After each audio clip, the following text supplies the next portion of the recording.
este es un programa que va a ser del agrado de algunas personas y del desagrado de otras, porque es una expresión sincera, eso sí, a mi juicio es realista, de una serie de situaciones y de condiciones. Yo soy Guaró Viñas, Juan Guaroa Viñas Arembilli, y soy médico, retirado, pintor de óleo y vamos a decir que escritor, porque escribimos. El tema de hoy que nosotros queremos enfocar es un tema sociológico. Un tema sociológico que implica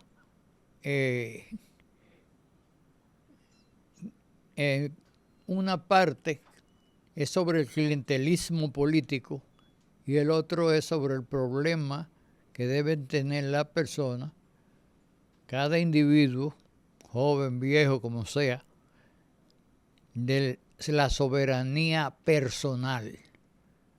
¿Qué es la soberanía personal? La soberanía personal es la capacidad que usted tiene de decir lo que usted piensa, y eso naturalmente está relacionado con el uso de su cabeza. Eso está relacionado con que usted sea una persona que reflexione, que critique, no en el sentido maligno y perverso de la crítica, que critique las cosas y que tenga la duda y la curiosidad de llegar a la verdad de las cosas. Muchas personas hemos vivido en la actitud de no usar el pensamiento. Y el pensamiento es lo más importante, la capacidad más alta que tiene el ser humano de expresarse y de vivir. El hombre debe pensar. El que no piensa, bueno, pues se va a tener que llevar del que piensa, aunque no se dé la cuenta, aunque no crea que se está llevando de nadie, y va a ser un manso cordero.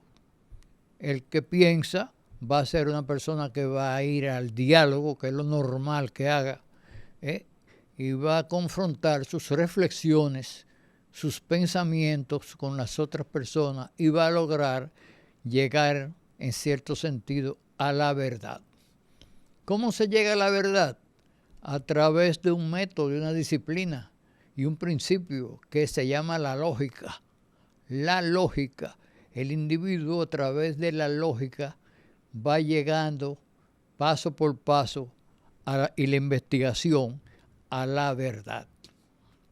Ustedes no se fijan cómo la gente dice, eso es lógico, eso es lógico.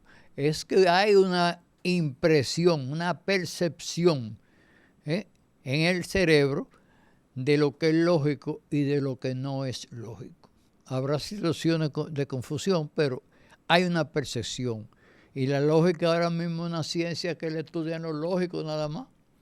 Porque el mundo se ha multiplicado tanto, se ha subdividido tanto la especialidad y el trabajo de los seres humanos.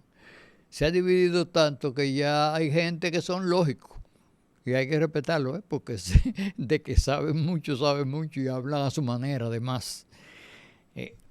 Bueno, este país, para comenzar, es un país que está, desgraciadamente, pero realmente, dividido. Y no en dos, puede ser en 3 y en 4. ¿Entienden? Está dividido. Son 2 países prácticamente que estamos viviendo en este territorio dominicano. Un país que piensa de una manera y un país que piensa de otra manera. Un país que ve las cosas lógicas de una manera y otro país que ve las cosas lógicas de otra manera, aun cuando la lógica es una ciencia.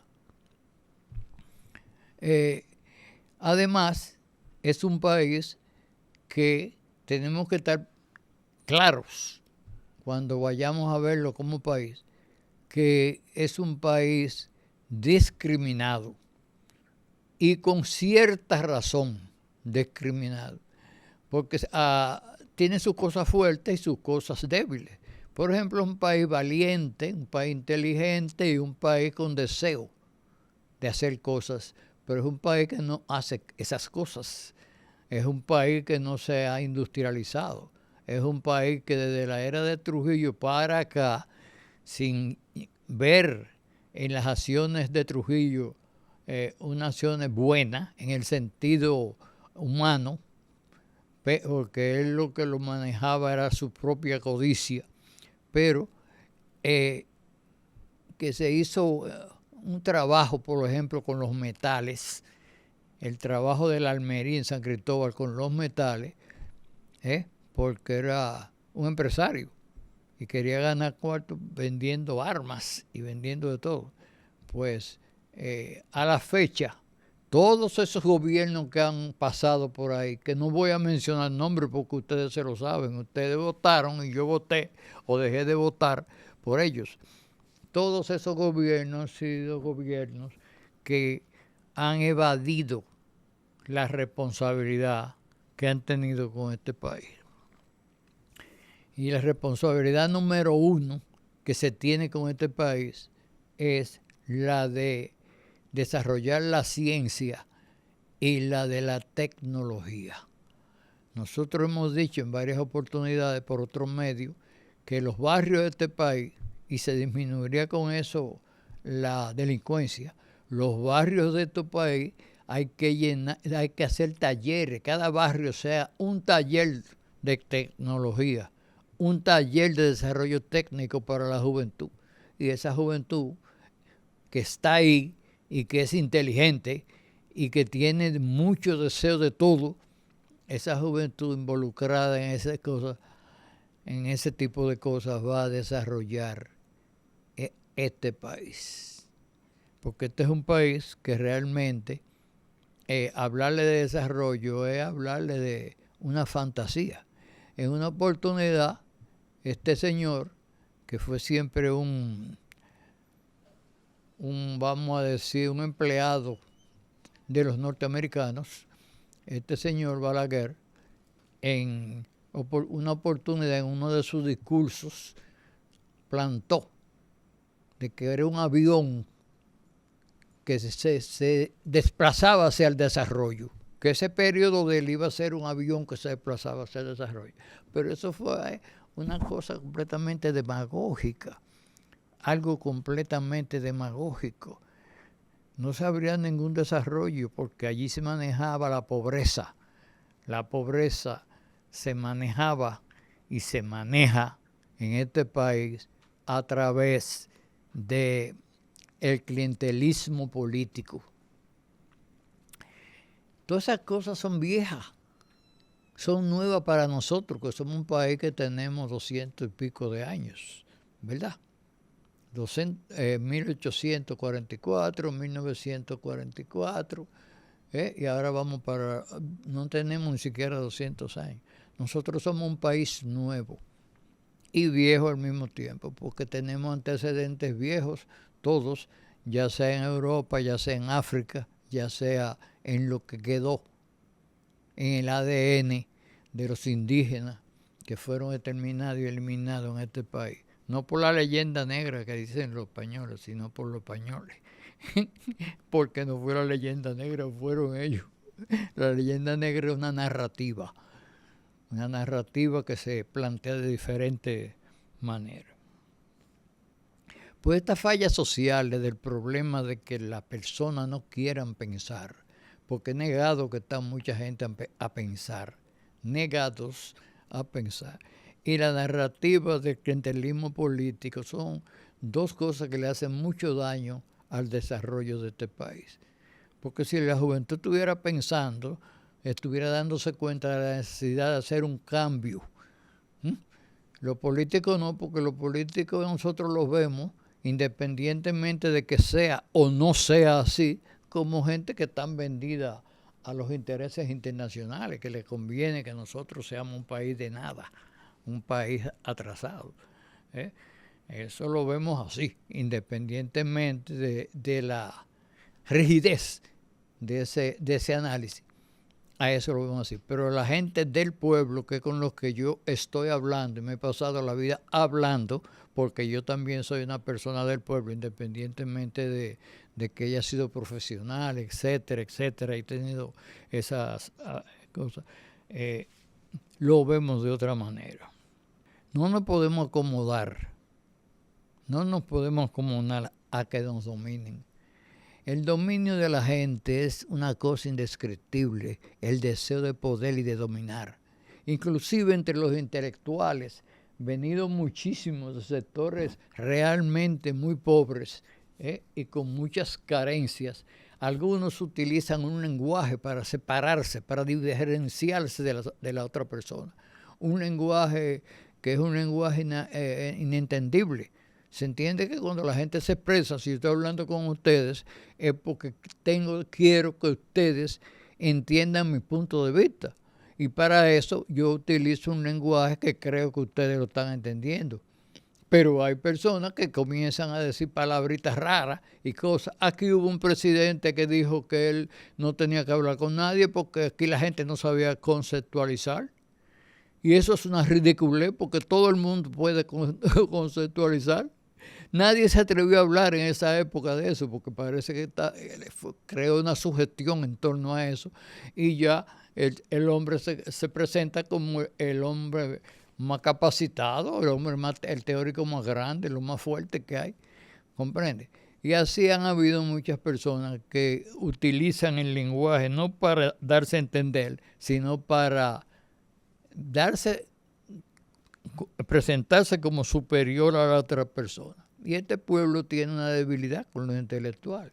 Fíjense ustedes cómo era Balaguer con sus discursos y sus frasecitas buscadas de libros. Que cuando se cruza el río no se cambia caballo. Eso no lo dijo él, eso lo repitió él. Y cosas así por el estilo. Porque quieren crear una diferenciación entre el pueblo llano, cuando le interesa, y ellos. Entonces nosotros, ¿qué significa que el individuo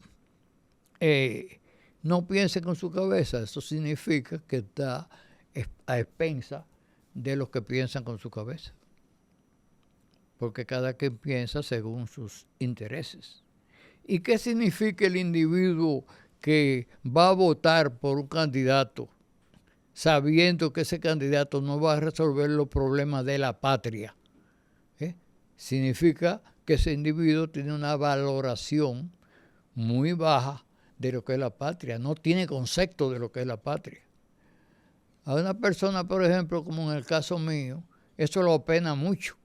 ¿Por qué me apena? Porque yo en la guerra de abril conocí personas. Una vez llegó al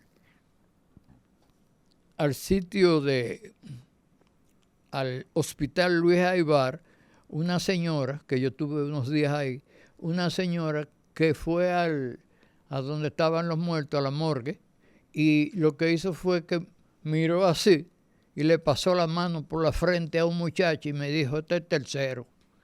Y entonces andaba con un muchachito como de 16 años, lo más, o 14, de 14 a 16 años, y le dijo, que lo oí yo, le dijo, tú eres que sigue, pero es por la patria. Cuando yo oí eso, todavía me impresiono cuando lo digo. Esa señora, andrajosa, en medio de una guerra, que andaba con una chancleta, una mujer muy bien puesta, como diríamos, esa señora pronunció eso. Y aquí cantidad de gente se expusieron y murieron por la patria. ¿Pero qué es la patria? Para una persona que vende su voto. ¿Cómo es que él cree que él va a engrandecer la patria? Asegurándose la facilidad de que le pueda dar un candidato que lo está comprando vulgarmente, que se está involucrando en los sentimientos y en las carencias de su familia, vulgarmente. La patria es una cosa muy grande. La patria es la madre de nosotros. Por eso han muerto demasiadas personas en este país, para que a una gente venda su voto. Yo entiendo la necesidad, porque todo eso es preparado. Las carencias son manejadas. Las carencias de esas personas pobres son manejadas. Esa persona quiere tener cierta seguridad para su familia y esa persona entonces da un botico. Pero ese botico va a durar 4 años. Y de 4 en 4 vamos lejos y ya. Vamos lejos caminando de 4 en 4 y pasando trabajo. ¿Comprenden? Entonces, fíjense cómo una cosa tiene que ver con otra de una manera tan fuerte. Eso de la división del país es una cosa muy terrible. Aquí, como en todos estos países de América, usted se pone a estudiar lo que llaman geopolítica ahora, que es la política relacionada con la economía y con el mercado, y usted se da cuenta que hay grupos que se han comportado de una manera y otros grupos se han comportado de otra. Por ejemplo, a Juan Bosch lo tumbaron porque Juan Bosch, entre otras cosas, dijo que iba a tener una educación laica. Eso quiere decir que es una educación en la cual no va a haber obligatoriedad de ninguna religión, ni se va a decir esta es la religión que va, esta es la que no va. Entonces ya ahí el clero ahí estaba mal también, y además eso presagiaba que no iba a haber un privilegio con la religión católica. Y la religión católica fue una de las cosas que tuvo más fuerza, aunque no fue decisiva. La decisión fue de los monstruos que habían quedado de la era de Trujillo, militares, y de los Estados Unidos con esa figura carismática que le gusta mucho a los dominicanos, que es John Fitzgerald Kennedy, y que además de carismática fue una víctima de su propio sistema. ¿Usted entiende? Entonces, ese grupo, que es lo que se llama la oligarquía, que es un grupo formado por familia y allegados, tienen una forma de pensar muy diferente a la forma de pensar del pueblo común. Y ha intervenido la oligarquía de este país en crímenes vulgares. Nos ha arrestado a nosotros gentes como Manolo Tavares Justo y como Francis Camaño Deñón. No ellos solamente, sino como parte de ellos. Y entonces la geopolítica habla mucho de la economía, de la finanza y de las relaciones políticas en esos aspectos. Se le olvida hablar, o no lo he visto yo en ningún texto de geopolítica, que hable de los compromisos interoligárquicos y de las guerrillas interoligárquicas, porque vivimos en un estado de guerrita permanente. Hay guerra grande y guerra pequeña, pero hay gente que vive en un estado de guerrita porque sus intereses están acotejados al triunfo o al fracaso dentro de esa guerrita. ¿Comprende? Yo era médico porque me pagaba salud pública. El otro que ingeniero que trabaja en obra pública le paga obra pública, pero hay cantidad de gente que no trabajan en ningún sitio de ese. Su trabajo son las guerritas interiores. Y eso es algo que ustedes deben saber y deben estar claros en eso. Nosotros pensamos que ustedes no van a estar de acuerdo con todo lo que nosotros decimos. Eso es lógico, pero nosotros pensamos que hay que decírselo porque se lo dice un dominicano igual que ustedes. No es una gente que viene de afuera a decírselo, ni a tirarle órdenes a ustedes. Es un dominicano igual que ustedes que ha pasado todas esas cosas que ustedes pasan y que ha vivido todas las cosas que ustedes han vivido y que ha sufrido lo que ustedes han sufrido. Y se lo dice con toda sinceridad porque ha tenido acceso a esos conocimientos y ahora mismo yo mismo me llamaría, yo en otra época, una gente de la edad mía le decía dinosaurio y me ponía a reírme de ellos, pero ahora resulta que estoy en esa etapa del dinosaurio, que es la etapa ya de los 80, cuando usted está en los 80 ya usted es un dinosaurio prácticamente, porque usted no sabe qué día va a amanecer y qué día no va a amanecer, ¿comprende? Y sabe que su tiempo es corto, ¿comprende? Pero queremos dejarle eso y estas conversaciones queremos dejárselas para que ustedes reflexionen sobre eso y piensen y si pueden modificar en algo esa situación que ya yo no voy a participar activamente en modificarla, salvo con mi voz, ustedes lo hagan.